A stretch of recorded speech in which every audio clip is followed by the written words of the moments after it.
మిషన్లో కేవలము బఫే ప్లేట్లు మాత్రమే తయారు చేసుకోగలుగుతాము.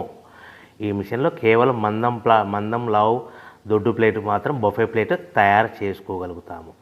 సో ఈ మిషన్లో ఎలాంటి టిఫిన్ ప్లేట్లని, డోనా కప్పులని, ప్రసాదం కప్పులని, స్నాక్స్ ప్లేట్స్ అని, టీ కప్పులని తయారు చేసుకోలేమని మీకు అందరికీ సలహా ఇస్తున్నాను. సో ఈ బఫే ప్లేట్లు ఏ విధంగా తయారు చేసుకోవచ్చు అంటే కనుక మనకు రా మెటీరియల్ షీట్ ఇలా ఉంటుంది.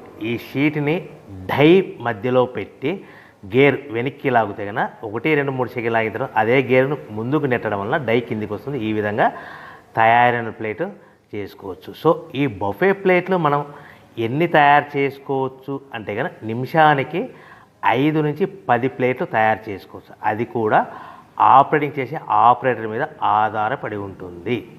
సో మనము ఈ బఫే ప్లేట్లు నిమిషానికి 5 నుంచి 10 ప్లేట్లు.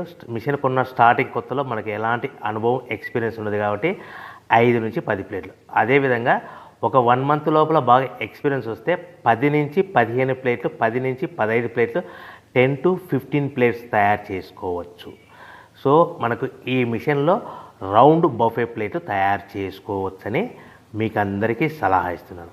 సో ఈ బఫే ప్లేట్లు మార్కెట్లో హెవీ డిమాండ్ ఉంటాయి.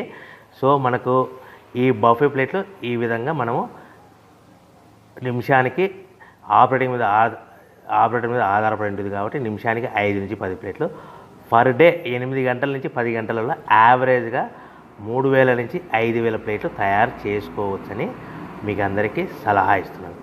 ఈ బఫే ప్లేట్లు అనేటివి మార్కెట్లో మోస్ట్ డిమాండ్ ఉంటాయి కనుక సో ఈ బఫే ప్లేట్లు మనం ఈ మిషన్కు మనకు ఎన్ని ప్లేట్లు తయారు చేసుకొని చెప్పాం కదా. సో రా మెటీరియల్ షీట్ ఎంత కాస్ట్ పడుతుంది, సో మనం తెచ్చుకోవాలనుకుంటే రా మెటీరియల్కి ఎంత ట్రాన్స్పోర్ట్ పడుతుంది, తెచ్చుకున్న రా మెటీరియల్ను మన ప్లేట్గా తయారు చేయడానికి పవర్ బిల్ ఎంత పడుతుంది అనేది మీకు క్లియర్గా ఎక్స్ప్లెయిన్ చేస్తాను.